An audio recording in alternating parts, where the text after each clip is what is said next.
Hello and welcome to our second edition in our Shine a Light video series where we're going to highlight our Transfer Center team.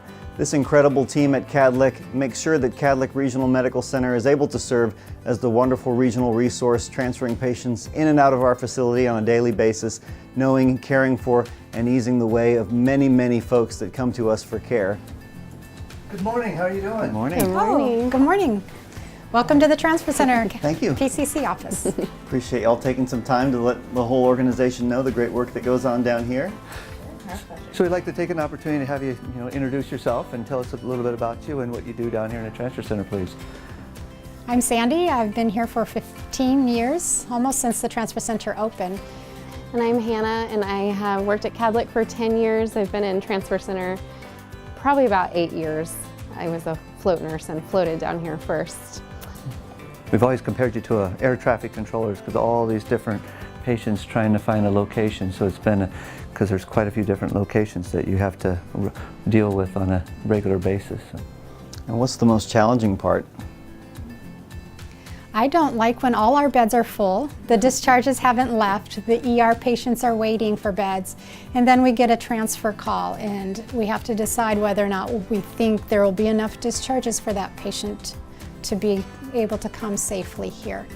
That's the most challenging. Yeah, it's when there's, say, one bed that it feels like there's several patients need at the same time. Trying to find a way to make that work is the most difficult. And decide who gets the bed first is the most difficult part.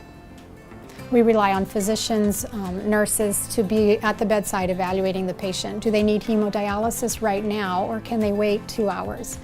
All of those questions come into play. Somebody gets something's happening in the OR, a patient needs to go to the ICU, then we need to get an ICU patient out to that bed and clean the ICU bed for this need that becomes now more important. So it's a juggling of patients and acuities and deciding who needs what when, like a big Sudoku puzzle. Quick question, will 4465 be a cardiac nurse or an acute care? Cardiac. Thank you. So 4RP just had a discharge as a cardiac, so that's good. Perfect, that was a win. We got a discharge on the step-down floor for a patient that needs that room. All we need to do now is get it cleaned. So do you find great value being right down here in one location with the patient care supervisor and the staffing office and in one hub for the hospital? We do a lot of communication back and forth. Do we have an extra nurse on call? So many of those factors make such a big difference in how many patients we can care for and who has to wait where. Obviously, we love it when there are beds for everybody at the time they need them, but Kadlec is just so full, so many patients, that it becomes a challenge. Can you talk to us a little bit about your huddle board and your process here that we go through every day? So 3 times a day, the leads and many of the managers will come down to this office and view what's going on house-wide. We take what's on Epic, our online computer software, and put it up on the board so it's visual. For example, 8RP is this column, most of the column. They have 27 beds, all 27 are staffed. They have 26 patients right now. One of them is dirty and being cleaned. So that reflects here. It's available, not yet clean yet. It's not bed ahead, it's not ready. The nurse is not quite ready to take a patient. When they are, then we'll pick one of the patients that needs to go there. We have options, patients waiting in the ICU and CDU to go to those beds, as well as the emergency department. So we need to figure out which patient is the most needing the first bed that's available. Today it happens to be a hemodialysis patient who needs to get that hemodialysis process started to turn around that disease process for them. That patient will likely get this bed on 8RP. So that's how we use a board to try to keep track of who's going where and why and when. That's great. Hannah, we've talked a little bit, and Kirk mentioned the comparison to air traffic control, and sometimes literally it is air traffic control because we're looking at helicopter or fixed wing. Can you talk a little bit about the process when we're having to fly people in or out and how you all get involved with those conversations? Well, so we're on the phone with the doctors facilitating the transfer. So if there's a patient that's got a high acuity, is very sick, then we're the one facilitating the conversation with the outlying facility provider and our intensivist or our cardiothoracic surgeon or whoever it is that is going to take care of that patient when they get here, or usually multiple services.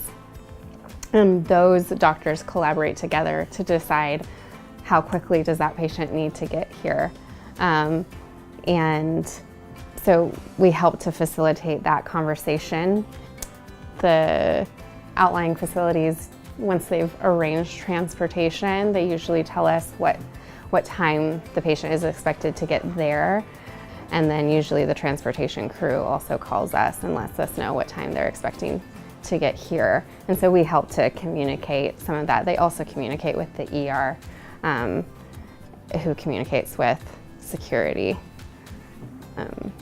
Lots of coordination. Lots so of Kirk or I need a lift over to conversation. St. Mary to go to a meeting. Can you help coordinate that with the helicopter? No. No, none of that. Okay, that's too bad. I hear it costs a lot of money. Okay. I'd like to introduce Sarah, our manager of the resource team in the transfer center. Share some closing thoughts regarding the transfer center and what goes on down here. So I have an exceptional team, as you guys have just seen, and I'm just very proud to be the representative of them and all the hard work that they do. They're under pressure a lot of the day, and they seem to, most of the time, keep it under control, as do all of us. And so their collaboration with all of the units and the physicians throughout the hospital and outlying facilities, they really represent who we are as Kadlec. And they handle the volume of patients that come into them through the emergency department or any of the departments and trying to find beds for them just amazingly. And they take it on themselves. They take it as a personal family member when we aren't able to bed that patient. It becomes a, well, what would we do if it was our family member, which makes me very proud of them. Hope everybody enjoyed this episode of Shine a Light, really highlighting the amazing work done here in our transfer center by our team. We'll see you for our next episode of Shine a Light soon.